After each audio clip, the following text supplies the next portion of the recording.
Selamlar, kanalıma hoş geldiniz. Bugün sizlerle çok güzel, çok sevimli bir çalışma yapacağız. Şöyle yakından bakalım. Tek parça halinde örülen tığ işi, şöyle tığ işi güzel bir ayıcık anahtarlığımız var, oyuncağımız var. Siz dilerseniz anahtarlık ya da dekoratif amaçlı kullanabilirsiniz.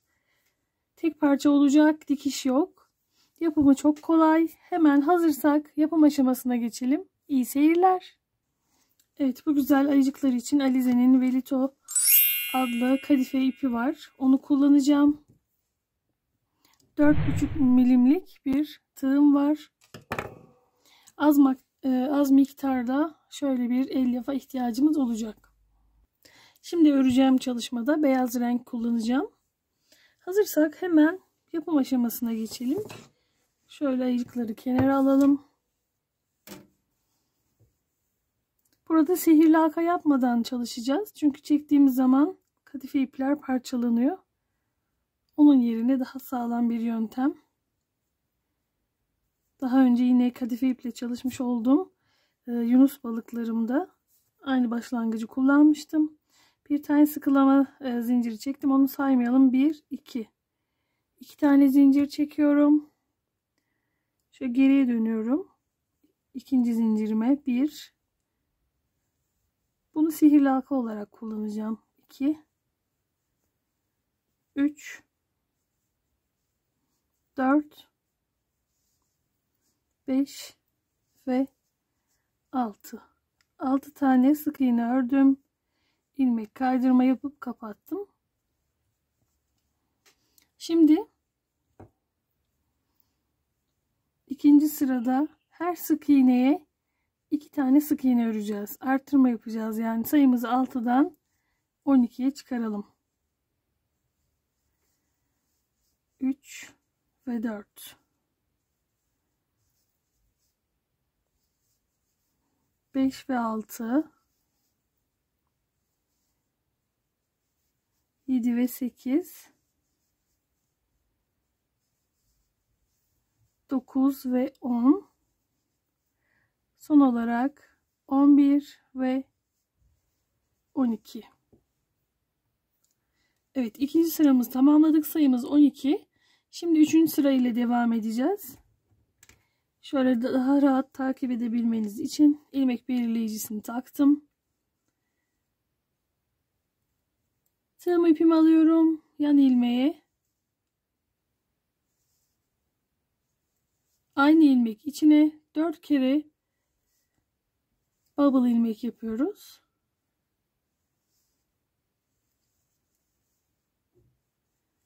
Evet. Bu şekilde olunca tek seferde çekiyorum ve kapatıyorum. Yandaki ilmeğe bir artırma yapıyorum. Bir tane sık iğne, bir artırma ve yandaki ilmeğe yine dörtlü bubble ilmek yapıyoruz. 2, 3 ve 4. Tek seferde çektim. Kalan 7 ilmeğimizi de düz bir şekilde örelim.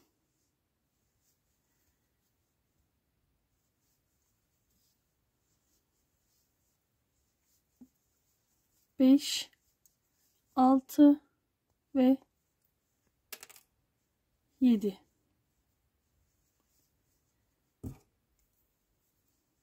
Toplamda 14 tane ilmeğimiz var. Dördüncü sırayı artırma eksiltme yapmadan 14 sık iğne olarak örüp gelelim. Evet.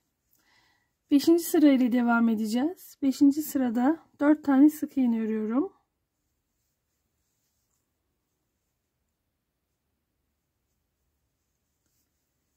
Üç, 4. Yandaki ilmeğe üçlü bubble ilmek yapacağız. Bu da burun oluşturacak. Ortada. Bu şekilde olunca Tek seferde çekiyorum ve kapatıyorum. Kalan 9 ilmeğimizi de düz bir şekilde örelim.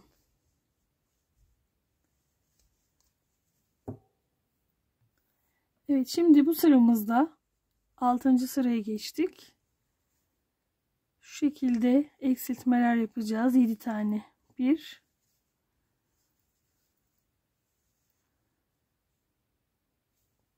2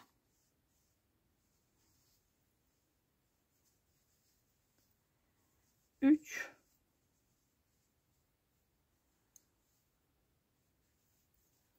4 5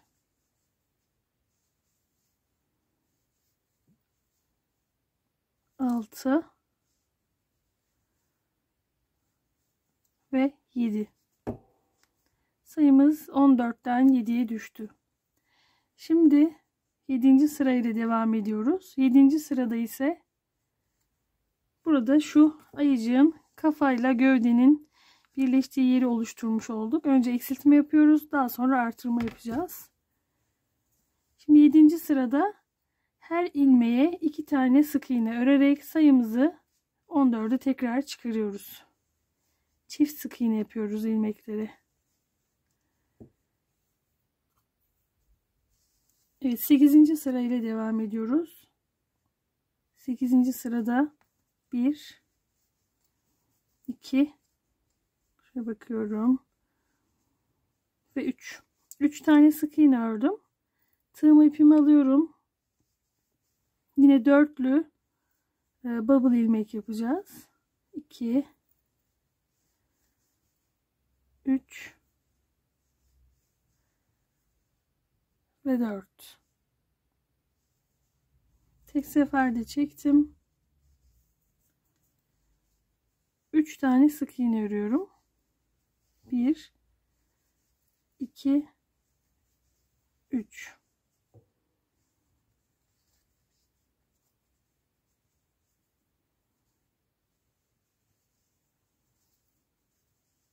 Dört, 5. 5 tane ördüm. Tığım ipimi alıyorum. 1 2 3 ve 4. Tek seferde çektim. Kalan ilmeklerimi de düz bir şekilde öreceğim.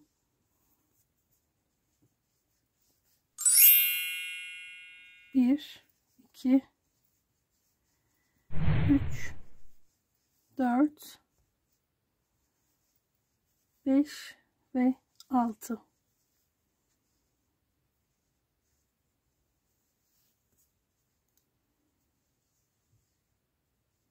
Evet, ayıcığımız oluşmaya başladı. Şimdi 9 ve 10. sıraları artırma ya da eksiltme yapmadan düz bir şekilde öreceğiz.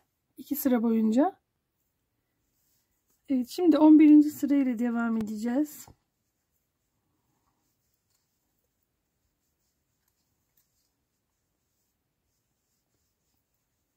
Dört, 5. 5 tane sık iğne ördüm. Yandaki ilmeğe 1 2 3 ve 4. Tek seferde çektim.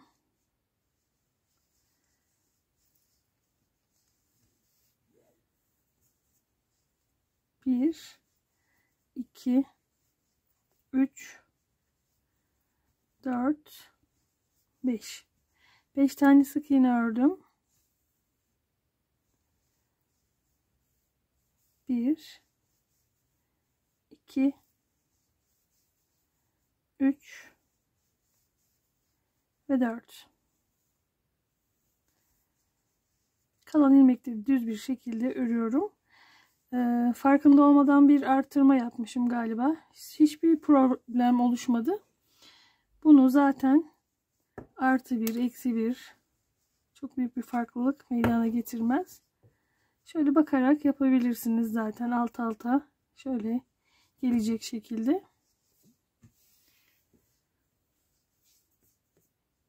Şimdi son sıramızı yapacağız. Son sıramızda da 7 tane eksiltme yapacağız. Öncesinde elyafla içini doldurmamız gerekecek. Eksiltmeleri şu şekilde yapacağız.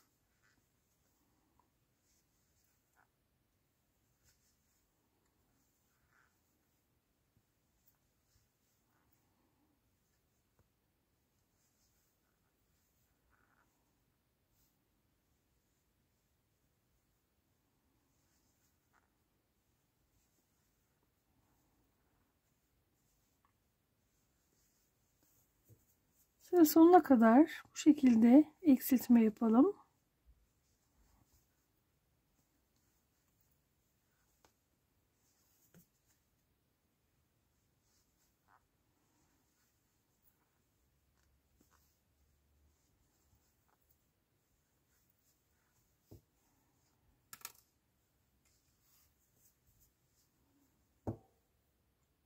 Evet, iğne ile toplama işlemi yapacağız.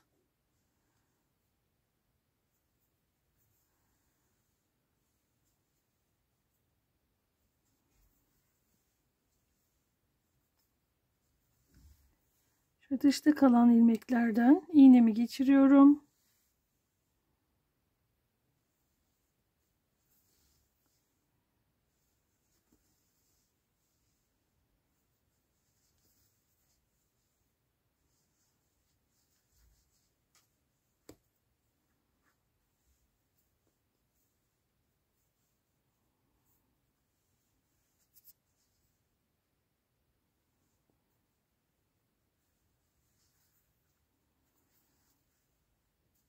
Evet.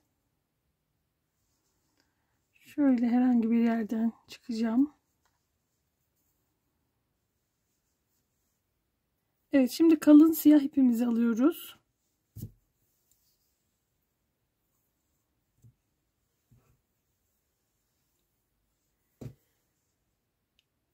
Şöyle herhangi bir yerden geçiş yaptım.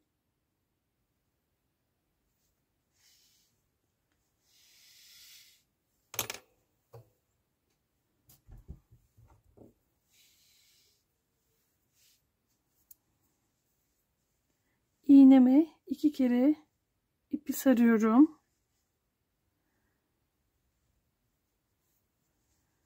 Elimle şöyle alt kısımdan tuttum. Hafif çekiyorum. Karşıya geçiş yaptım.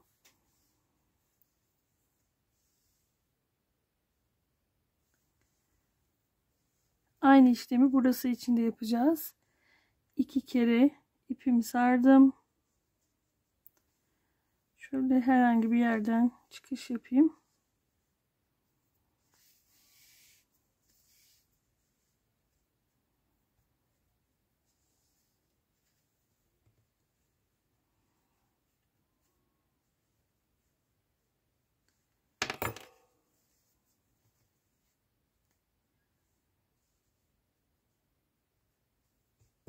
Dilerseniz daha büyük ya da daha küçük yapabilirsiniz.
Minik bir kaş da işleyebilirsiniz.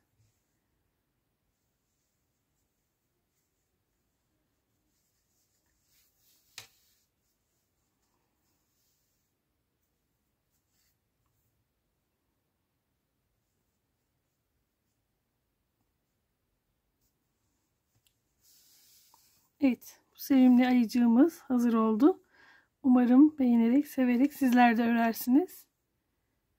Beğeni ve yorum bırakmayı unutmayın lütfen.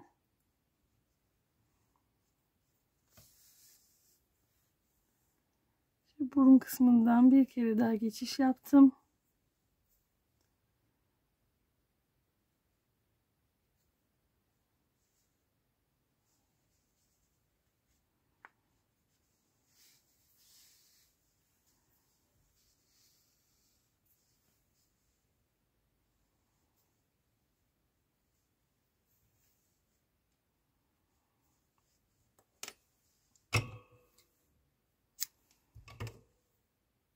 Evet, anahtarlık aparatımızı da taktık.